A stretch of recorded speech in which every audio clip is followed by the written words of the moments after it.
appearance in over 25 years, but standing in their way, Donovan Mitchell, the Cleveland Cavaliers. We need not just 1 hour, we need 2 to get you set for this one. Jalen Brunson, he got it. I like what I'm seeing. Feel in the groove. Scintillating moves. Bullseye. Some Mitchell madness. Roller coaster for sure. The journey shows you who you are.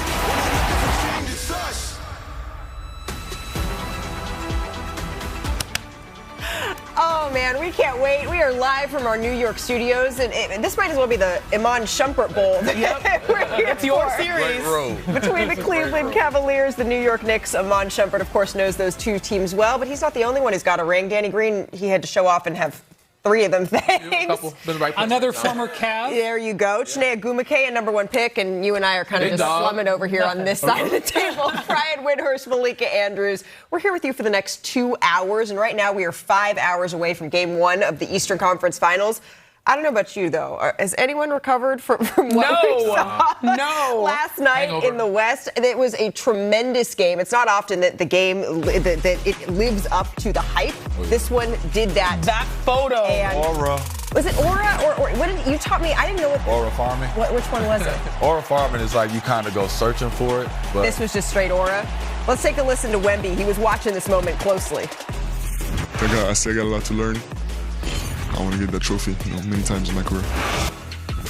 So is that why, Danny, he came out with such a vengeance? Well, remember, no De'Aaron Fox in this one. He's still working on that ankle injury here. But Victor Wembanyama, he had a double-double in the first half. Yep, setting the tone. Is it crazy to call him a vet at 3 years in? It's like a 3-year vet right now. He certainly has the maturity of one. Shai Gilgeous-Alexander, he did struggle a little bit early on in this game. Just 4 points, 1 of 5 from the field in the first half. So you had to think that eventually, some way, somehow, Shai was going to get going in this game. Let's go ahead here to the fourth quarter because, Shanae, we got a good one. The Spurs, they were taking care of business, but really, Oklahoma City, the key in their back was Alex Caruso. It was Alex Caruso. Tough finish by SGA, though, laying it up, but this was the design. Caruso to have a big game. He had 8 threes on the night, the most he's ever made, because they wanted him to take all the shots, and he was making it, which made you feel like maybe they'd still be able to eke this one out. And all of a sudden, is it shine wiping off the ball? So Caruso on one end, back the other way. Hey, pop the Champagne. Juju. They needed that one. Huge bucket there from Julian Champagne, and then Victor Wembanyama going to work here, Brian. How about the spin move off the wrong foot? Bigger than you. And then the other way. Final seconds here of regulation. Go help. Go help. Force someone else to beat you. Do you think that Victor should have come over? Absolutely. Come over there, but it's leaving designed the for that. 3-point shooter there. Victor Wembanyama, emphatic, can't quite get it to go. Okay, Chet. So to overtime we go.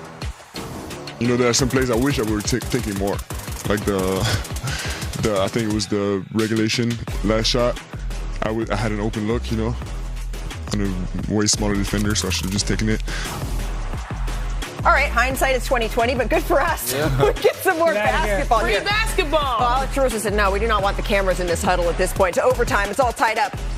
Come here. Body to body. That's nasty. He was huge. Don't look at him like that. Spurs.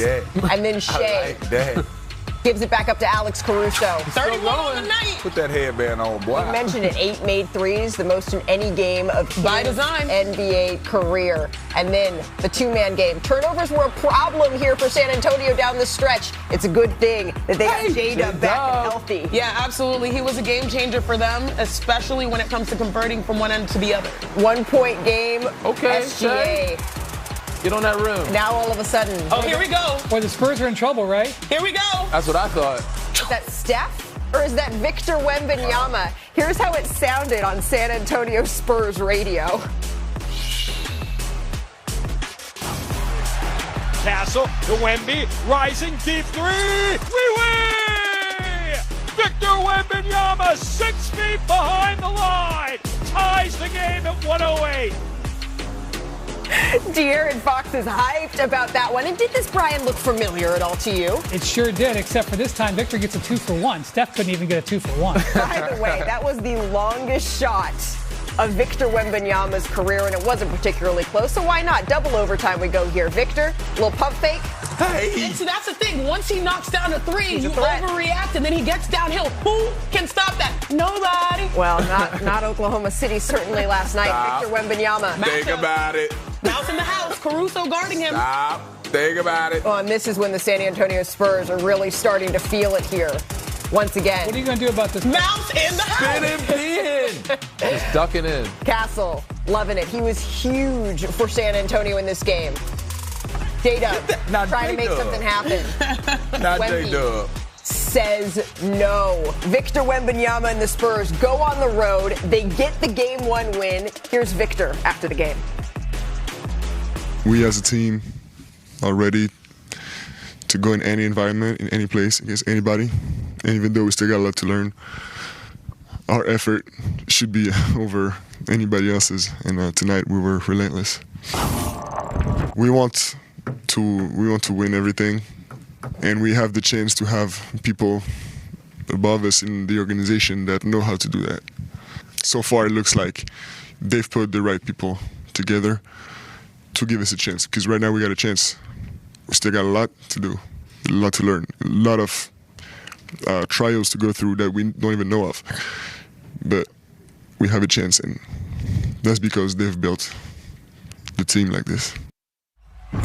I think drafting him was helpful, too. Yeah, it was helpful, too. This is an awesome game. Can I give you all some numbers, though, for Victor, right? He became the youngest player in NBA history with a 40-point, 20-rebound playoff game. He's the first in the conference finals since Barkley in '93. And the Spurs star, he dominated when it counted. He outscored the Thunder 9-7 in the second overtime. He poured in 16 points in clutch time. That's the most in the playoffs since Dame 5 years ago, right? And after floating a little bit early, he lived in the paint in Game 1. He attempted 17 layups and dunks, the most in any game in his career here. And Danny, Shump, you guys have both played, right, in Game 7. I don't know about you, watching on TV, that didn't feel like a Game 1 Not at to all, me. no. What did it feel like to you? It felt like a Game 7. Like, it was emotionally on both sides. I remember I was on the wrong end of it, but Game 6 against Miami, like, it was such an emotional game that it was hard to bounce back. And these two teams, we're going to see how they do the rest of the series. Mind you, they all played like 50 minutes. So we're going to see how they do in Game 2, emotionally, how they bounce back, and mentally to prepare for the rest of the series against each other. Yeah, I felt like it felt like a Game 6. It felt like the Spurs had to win that game. Like, that's the way they carried it. Did they have to win that? I don't know. I think they did. The way they carried it, it seemed a lot like that. Like, their guards, the way they attacked, the way they, it seemed like it was very cutthroat to send a statement. Maybe it's a do your work early statement that they sent. Right. But if I'm OKC, even though I know that the next game I can only imagine that, Chet, you're going to – I have no choice at this point. I would hope so, Chet, that we're going to guard Wemby this. I would hope so. I hope we're not coming off the help. Coming off the help ain't helping. They can throw. But, yes, the Spurs, I think, need to win it because they're young. I don't know if a young group can bounce back from that type of loss. OKC has been there. They have championship DNA. They've been in the playoffs a couple times. So they might be able to bounce back. But right now, they're in trouble. You think the adjustment is there, though? I think there's an adjustment. And for me, it's not just Chet, but you got to play Hartenstein more, too. What if they actually did a good job on him? I think they did a good job on him. Well, and it's not a fluke, right? Because You didn't see all them? You didn't see all these spinning pins? We saw that in J-Dub, overtime. Caruso. That's when it counts, Win. I kind of think it worked. In their favor? Which is Matter of fact, play Go it ahead, again. Brian. Do it again. Do it again. Let's hear what you got. in the regulation, he went 9 of 19, and he had 27 points. Now, he had 17 rebounds because the guys guarding him are so small relative to him. He can get his own rebound. He had all those offensive rebounds, Yeah. but 9 of 19, they're going to sign up for that. Oh, okay. Now, in overtime, the idea is not get to overtime. But see, I loved Victor's game plan here, as you mentioned, going to the paint. Yeah. He only took 2 threes, and one of them was from 32 feet. I liked his game plan. I got to tell you, I didn't hate the Thunder's game plan, and that's why it's scary, because I think it kind of worked, and they still lost. I mean, you could get De'Aaron Fox back, which would affect some things, particularly for the San Antonio Spurs and their potential. I think it's bigger than what we're talking about. It wasn't just a statement to the Oklahoma City Thunder. I think this was a statement to the entire NBA. For sure. That Victor Wembanyama is here to stay. He It's doesn't the care. Wemby now. It's the Wemby. Wemby, Yes, it's officially the Wemby. This man is uber competitive. Yeah. And he wants to win at all costs. And to me, I just look at that moment where he was grabbing and clutching Stephon Castle's head, like transferring knowledge and experience at the end of the game. Can we do that? We do that in commercial breaks. This was one of the best playoff performances I have ever seen because of who was doing it. Victor Wembanyama, like you mentioned, he played inside and out. He had 6 dunks in the game, 2 times his normal average. Normally he averages 3 dunks, he had 6. He knew that this was the way for him to win. But it came down to, and we were all talking about it, the shot heard around the world. The 3-point shot. It takes cojones to be able in that moment to know you can step into it. Mind you, shooting only 2 threes in the game. Take that down one. 3 to take that one. And you know what's crazy? I looked at his teammate. I can't even remember who it was. They passed it back to him like, oh, this is just what he does. Castle. Was it Castle? Yeah. It was in transition. He's like, oh, no, I'm going to give it to him because I know he wants to shoot this. And I know he wants to make it. What's so remarkable about it? It was a strategy play, okay? Because they're down 3. There's 27, 28 seconds left. He's taken that shot to get a 2 for 1. Yeah. Right? It's a strategy play. That's what about Wembanyama that's so impressive. He's not just physically gifted. The way he thinks the game is beautiful. Yeah, he only made one error yesterday. The error was not shooting over in regulation. I'm glad he said it. There was no reason to put that down at all. When he takes a one dribble or just a no dribble shot on somebody, it's like at the end of the game, we have to know what you're doing. And I felt like that was an erratic decision. That was his only mistake. But if you think about what he did, let's just say to get to overtime and in overtime, we saw him knock down a shot. He head did what he was down at the supposed top of the key. Honestly, though, he did what he was supposed to. But the diversity of his scoring and his dominance. Until a grown-up guards him, I can't call it his best performance. But you're saying there's no one on Oklahoma City that's grown up that was guarding him? No. Why was Caruso y'all know what I mean. Listen, first off, I'm not saying y'all not grown up. Everybody grown. You feel we all grown. I mean a grown-up. If you're a footer, you have to look at a footer. If you were on the Thunder, and they did that, I would have went over to Chet. I'd have grabbed him by his chest, and his numbers would have been wrinkled up for the rest of the game. I'd have said, "You are guarding him." I honestly think that the best way is to guard him with the wing. I disagree. We can do that. We can do that all game. Disagree. At the end of the game, you need to guard that man. After he gets the one turnaround and an easy look, Joe. help has to be be the man grabbing the ball afterwards, tucking it under his arm, doing all they that. would have had you on him. That's fine. And I would have been cool with it all game. At the end of the game, I'd have looked for my whoever the biggest defender is. Bron, who else? Who else want to guard him? Right. Somebody that's 7 feet, because he about to shoot over me how Dirk used to shoot over me. I think there's some reasons for the Oklahoma City Thunder to be looking around and saying, okay, we can feel okay after this because there's still some adjustments that they can make. But likewise, there's some mistakes that the San Antonio made that says, you know what, we might be able to really get one over these guys. Good thing we have 2 hours to get into all of this.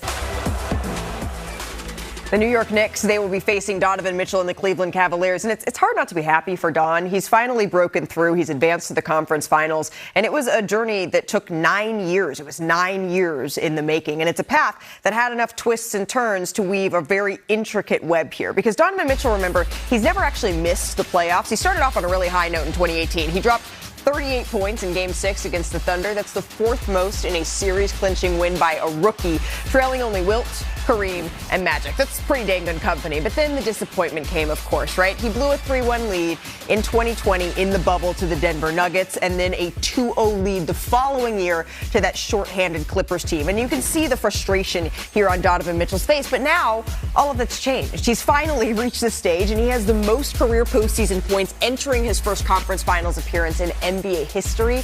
Here's his latest diary installment with our Mark Spears. It's been 9 long years. And this topsy-turvy series belongs to Cleveland. I'm in a situation where it's like you manifest it, you think about it, and then when it gets here, you have really a few hours to be happy about it, and then you got to move on, right? It's a milestone, right? It's something big for sure, but at the end of the day, it still doesn't mean anything without a ring. What's up, y'all? I'm Donovan Mitchell. This is my diary on ESPN Landscape.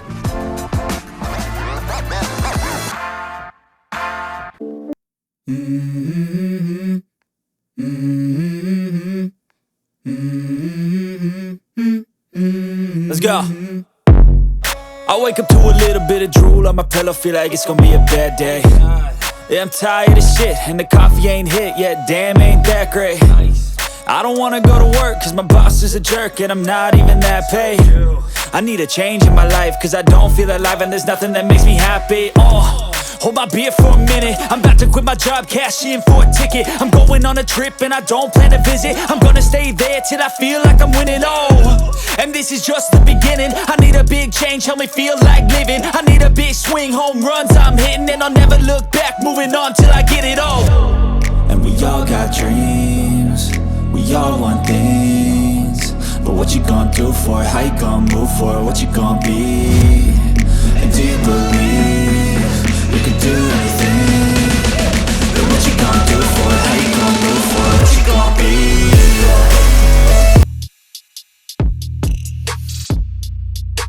4 wins away from an NBA Finals. It's not going to be easy for us coming up, right? I know the city's going to be on fire. It's going to be a lot of fun. I know Cleveland's going to be on fire. This is a fan base on both sides that are very, very rowdy. And it's going to be exciting. They're a really good team, and obviously, I get to play at home, so I get to stay at my house, which is great. But at the end of the day, we're here to do a job and get the win. Mitchell takes the runway and puts on a scoring clinic. My earliest memory was wild. Probably watching Melo and Stoudemire play. Never been to a playoff game in the Garden as a fan. You grow up in New York, you understand how long it's been, right, for them just getting to the finals, let alone winning. And when you're the team, when you're the guy that's in the way of that, it's definitely, something you want to go out there and take away. Thank you, Donovan. Mark Spears, for that insight. Over here, this is Cavs Corner. Brian Windhorst has been manning Cavs Corner for us all season long. Your expectations for Donovan Mitchell, this is a huge stage for him. Look, that was such an important moment in his career on Sunday night because he had to deliver not only as a scorer and a playmaker. And he said after the game, he goes, this is what he said to the team in the locker room. He goes, I don't know why it took us till we get our backs to the wall till we play this way. But we do, and when we do that, we can play against anybody. So the challenge now is do it starting tonight. Right. Because the Cavs got behind in the last series. They had to play from behind the whole time.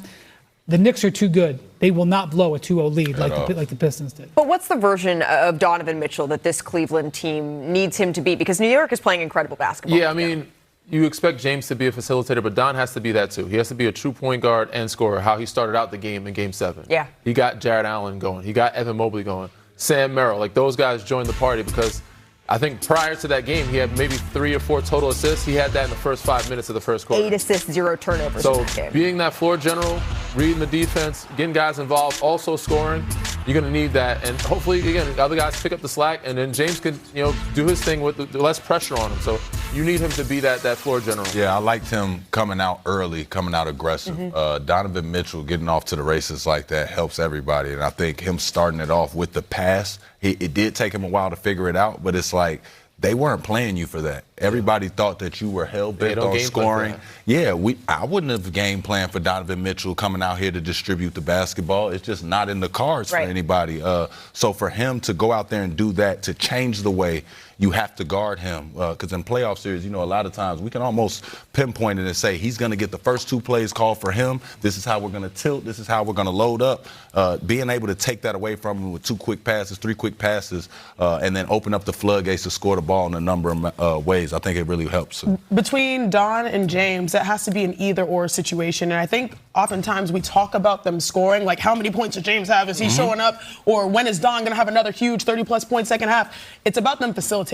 Because we know Don is going to likely, even if it's a bad game, get to 20 points.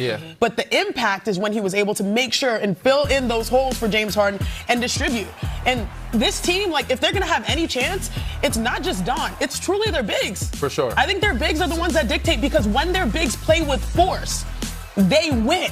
We've seen it time and time again this postseason. And so if he's able to just keep the boat afloat, but also make sure those guys are productive, it's very interesting because Evan Mobley and Jared Allen, they need a guard to get them going. They can't do it themselves. But you look in game ones, Donovan Mitchell averages over 32 points a game, right? That's the 3rd highest in NBA history. So you know what he's going to be looking to do to set the tone early in the series, and that is to score. By my clock, we still have an hour and 25 minutes that we get to talk about this series. So let's get to it. We're going to take a quick commercial break, but we will be right back because the Knicks...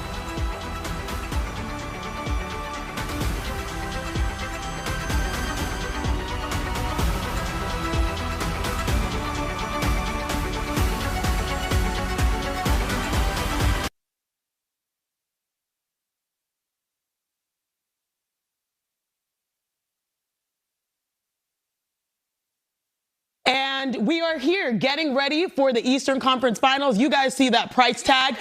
So expensive. Yeah, the average price for tonight's game 1 at Madison Square Garden, $502, but the biggest show in town, it's a good price. Literally the biggest show, because I want to focus on the big. Everyone here wants to give the guards the credit here. Our guy Russ in studio is come correct.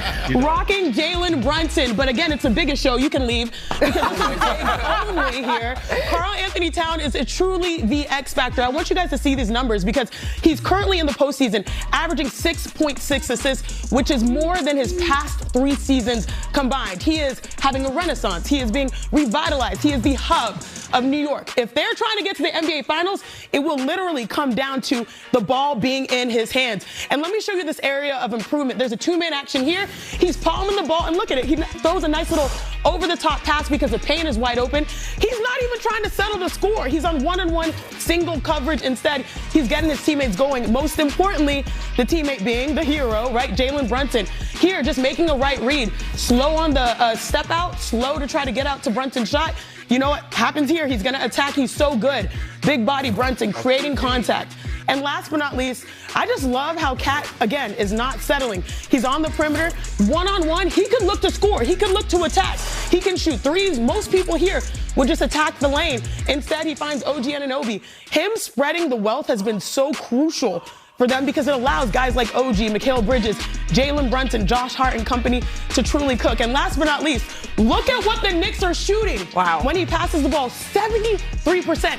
Mind you, he's shooting 62% in the last series. So offensively, this is where this team has truly been separating.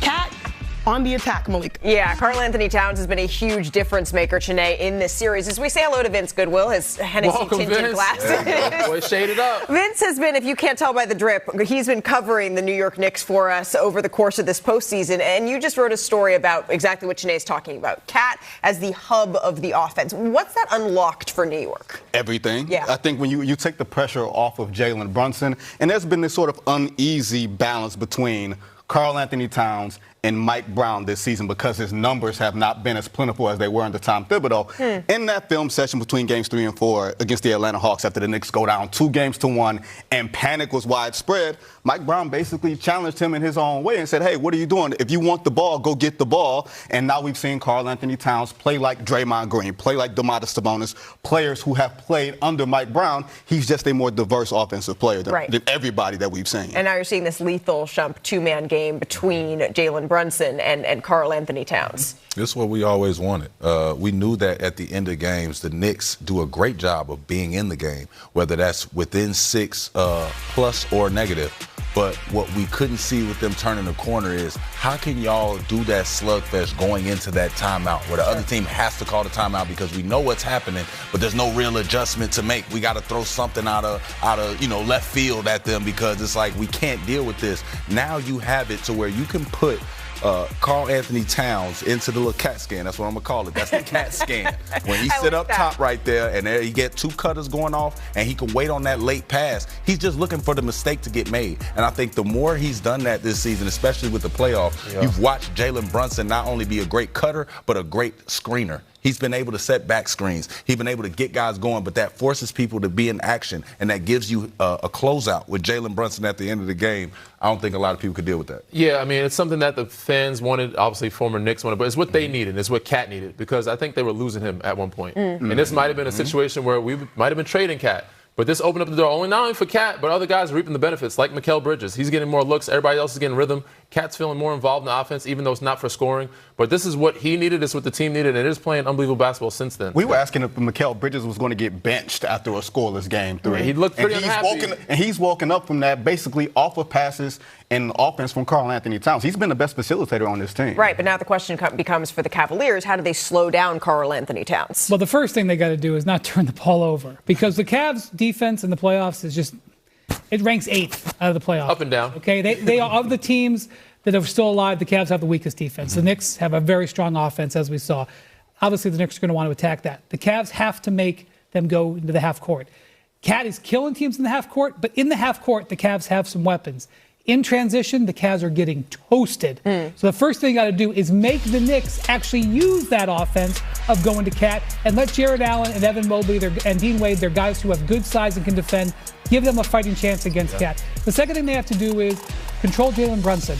You know what they're going to do in this game. They are going to get Jalen Brunson matched up against Donovan Mitchell and James Harden. They are going to try to create those matchups those targets. that will be in the game plan right at the top.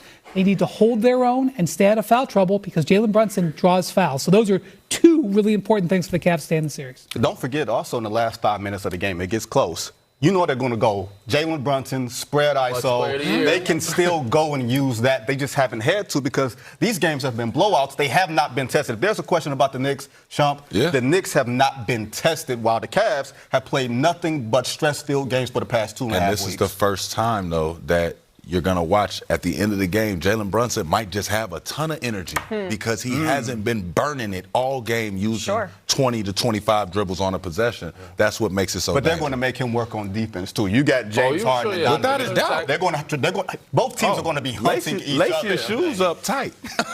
Lace them up. Well, and then there's also the question, maybe a couple of tests early in that Hawks series that the Knicks faced here, but certainly the last 7 games, they have.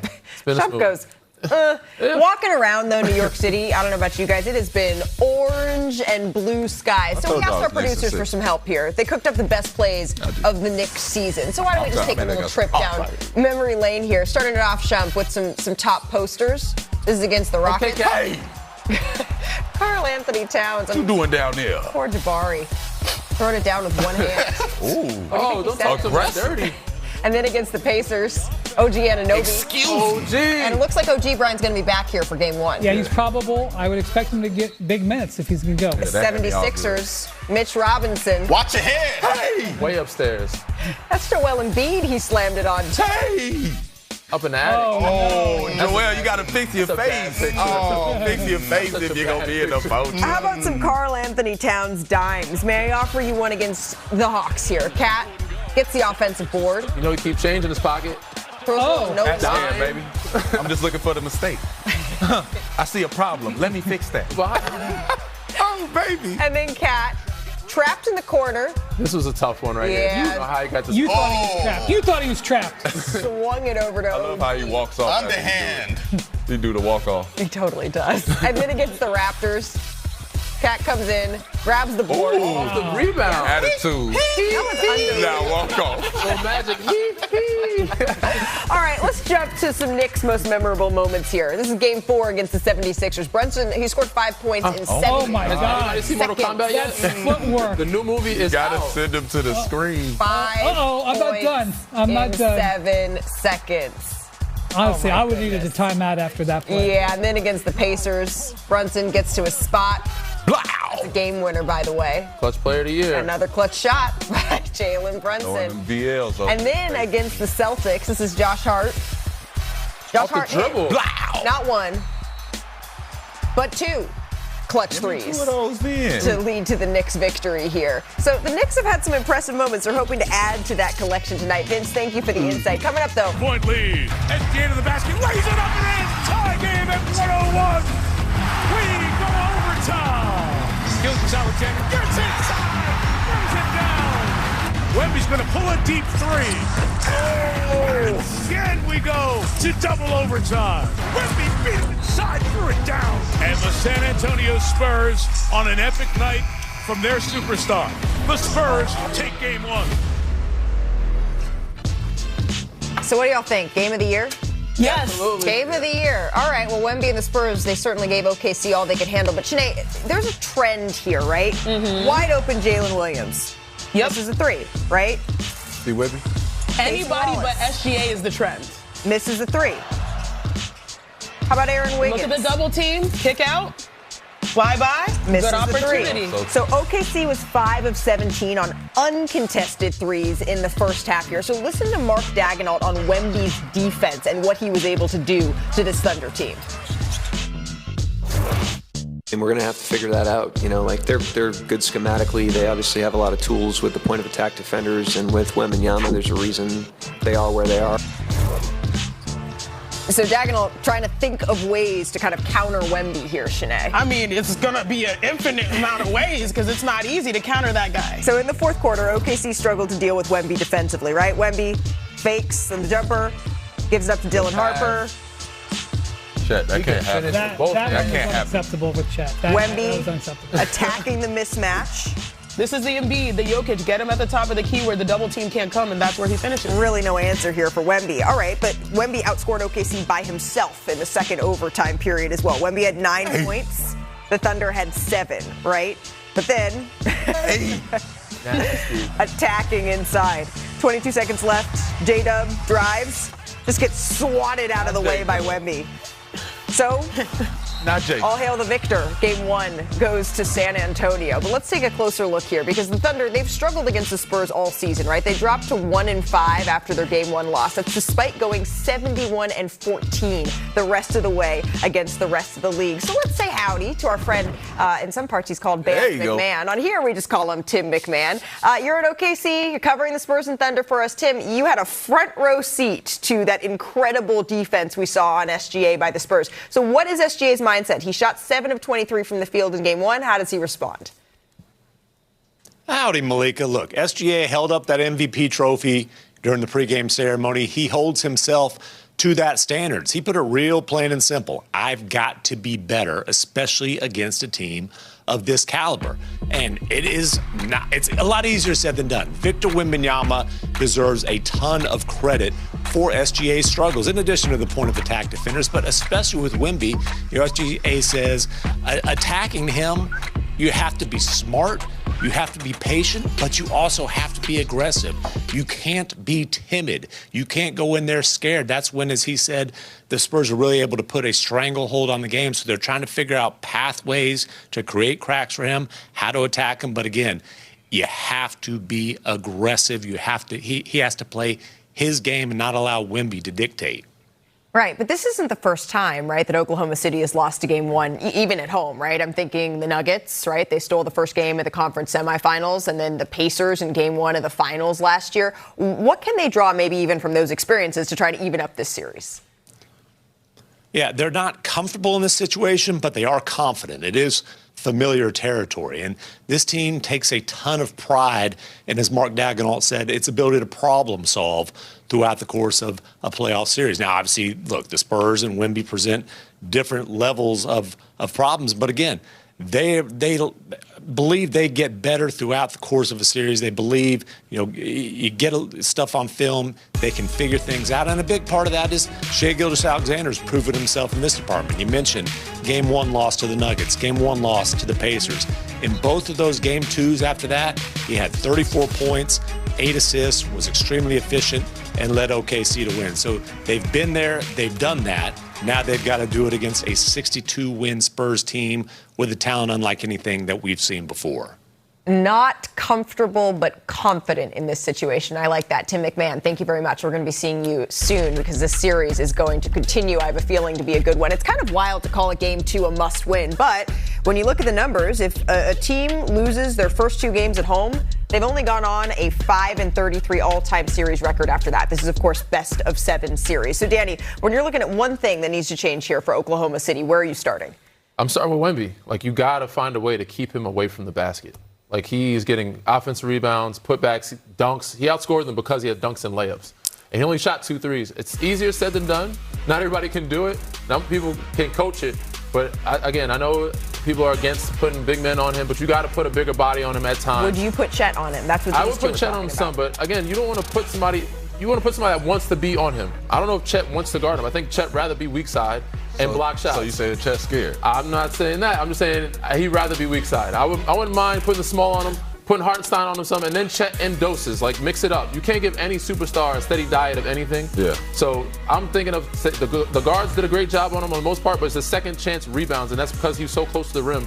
You got to have a weak side guy rebounding and helping, not Wemby get the second putback on his original shot. Yeah. I know I'm a mere person, panelist here, just talking about grown men that are amazing, but there's no way at this level that I would not be if I'm Chet, I'm like, give me Wemby. Give me him. Yeah. You know, Wemby wants him. In Yeah. return, give me Wemby. Yeah. And the help side can come. Caruso's so good with putting his hands on the ball and coming when Wemby turns. Like, let the little guys help you instead of you help the little guys. Because when the little guy is guarding Victor Wembanyama, he's like, I'm going to, respectfully, I'm going to go and camp out on the paint. And then that's forcing Wemby's best version of basketball playing inside and out. Yeah. So he was parked in the paint, and that's the last place you want him. I think the strategy is to have Chet as the secondary defender. Again, He worked. Victor comes in to this series. He was shooting 54% in the playoffs coming into this game. He goes 9 of 19 in regulation. I understand in overtime that's where it got bad, but we just saw they're 5 of 17 on open threes. They go 8 of 17. This is a different story. Victor is 9 of 19. They can live with 9 of 19. They can survive 9 of 19. They can survive 27. I think 9 of 19 is still pretty good, though. But they're not surviving the matchup problems that happen. So when you have a little guard on Wemby, now y'all have to tilt. Your defense has changed. Now you have wide open passes, available ass passes that should not be available. Like there has been plenty of like that right there where Chet just let Dylan Harper, which I don't know why you let him lay that ball up. You punt that to the stands. But he laid the ball up because Wemby has everybody frozen in the air, and he can see over everything. So it's like if you put Chet, even when he's trying to throw these available passes, Chet can get a deflection. You can get in the passing lane. This is the number one defense in the league. Yeah. Okay, this is the number one defense in the league. They are deployed all over the place. Okay, Chet definitely has got to play better. There's no doubt at both ends. Chet and Victor are designed to go against each other. That is for a long time. Yes, they've done this. But it is not going to be Russell and Wilt. That's just not going to be the way it is. That's not going to be the way it is. You want to argue that it needs to happen more? I'll give you that. If you want to argue that in overtime, I mean certain possessions. But you also mentioned that this is the number one defense in the NBA, but in the sample size that we saw in the regular season, San Antonio has had their way based off of using Victor the way he's been playing. Well, and also the sample size in the regular season, it says that, so Chet Holmgren has had 6 games. He's had 6 games where he's scored less than 10 points. There you go. 3 of those games have been against the San Antonio Spurs. So Chet Holmgren, I'm wondering if this is a fluke game for him against San Antonio or if this is who he is against San Antonio. Well, if they're going to camp down on Shea like they are, they're going to devote 2.5 defenders to him. Chet's got to be better offensively. Right, but you're not going to get another Mitchell, game with got to be better offensively. Alex Caruso scoring the way that he was. Maybe. But to be fair, San Antonio didn't shoot the ball from 3 that greatly either. To start the game and they had to key finish. turnovers. 11 for Castle. So they shot 30 Honestly, from 3. Wemby's playing so well, we're forgetting about their guards. Their guards kick their ass. I'm so glad that we have the potential to have 6 more games. Jeremy Woo, he actually just dropped his brand new mock draft. This is the first one we've seen since the Combine wrapped up in Chicago. For now, he is the Wizards selecting A.J. DeBonsa with the number 1 pick, followed by Darren Peterson to the Jazz, and then Cam Boozer to the Grizzlies. Jeremy Woo, he is joining us now. And Jeremy, after the Combine, you still believe that A.J. is going to go number 1. Why is that? Well, Malika, I think that's the prevailing theory around the NBA right now, but I think it's also important to emphasize there's not a consensus number 1 pick this year. These guys are all very strong, so I asked a lot of people about this, and no one's 100% sure what Washington's going to do. Now, DeBonsa really had a strong year. He's come on strong. He did what he had to do at the Combine, tested well, interviewed well. But Darren Peterson's the guy who's also going to be in this conversation for them. Now, there is a line of thinking here with Washington. They were big fans of Ace Bailey last year. By that same line, the athleticism DeBonsa has, positional size, might be something they covet. And someone that's going to fit well with what they have. But what they'll do, there's going to be a process. And remember, there are 4 candidates. Right, and DeBonsa, as over the course of the year, has started to separate himself maybe a little bit more. But, Brian, you were actually in the draft lottery room when Washington won that first overall pick. So from the team side, what are you hearing? Yeah, so I think Jeremy is right. There's a general consensus on the top 4, DeBonsa, Boozer, Peterson, and Wilson. I don't think any of those top 4 picks are going to be moving. I think you'll see those teams fall into place. I do think, however, that there could be shenanigans that happen with somebody trying to gear themselves in picks 5 through 9, not working out for teams or what have you. And I do think we could see potential action in between picks 5 and 10 as those get sort of shaped out, who prefers whom. Yeah, we've also talked about this as maybe the draft of the point guard in a lot of ways. So looking at your mock, though, Jeremy, you have 3 straight point guards off the board starting where you're talking about, Brian, at number 5. And you're saying that Keaton Wagler is going to be first of that group. Why is that? Well, with Wagler, it's a little bit about his specific fit for the Clippers. I think you look at what they have on the team with Darius Garland, who's a smaller point guard, still only 27. Wagler has the size to play both positions. There are a little bit of shades of SGA. People have said that about him this season, and I don't know if the Clippers have any remorse from that. But regardless, I think the fit there is good. Wagler coming in, not having to be on the ball all the time, share it. He's a guy who's going to interview really well. All the background is going to be excellent on him. A very unique story coming from off the radar to now a potential top 5 pick. So the Clippers will look at Darius Acuff, Kingston Flemings. There are a lot of good guards here. But I think you can argue Wagler has the most upside. I think he'll get a really long look here at number 5. Interesting. A long look at number 5. And then there's Oklahoma City, because we are in the middle of the conference finals here, Brian. And right now they have a couple of first-round picks here. What do you expect from them? Are they going to keep all of them? What's their strategy going to look like? They have picks 12, 17, and 37. Woo! I do not believe they will draft all 3 players because they've only got 1 roster spot available. Look for them to package those picks, and if there's a player they like, try to move up inside that top 10. Interesting. Well, Oklahoma City, they always have options. Jeremy, thank you very much. We're going to be checking in with you as we get closer to the NBA draft here that's coming up in a couple of weeks. Let's just take a look at where the starters for the Eastern Conference finalists, this is where they've drafted. They have 3 top 3 picks, Towns, Harden, Mobley. We also got a mix of later first rounders. That's Jalen Brunson, of course, as well. So let's get back to the conference finals here. Because the Knicks, they're trying to end a 53-year drought. They're still going to need all the luck that they can get here. If you're confused as to what I'm talking about, you don't want to be cursed. I heard that you're a big New York Knicks fan. Yes, yeah. And, I could curse their enemies. However, you have been very, very, very rude to Danhausen. So, unfortunately, you are cursed. See you later, gingerbread man. Hey, you better be nice to Danhausen. Just ask Stephen A. Smith. How about them Knicks?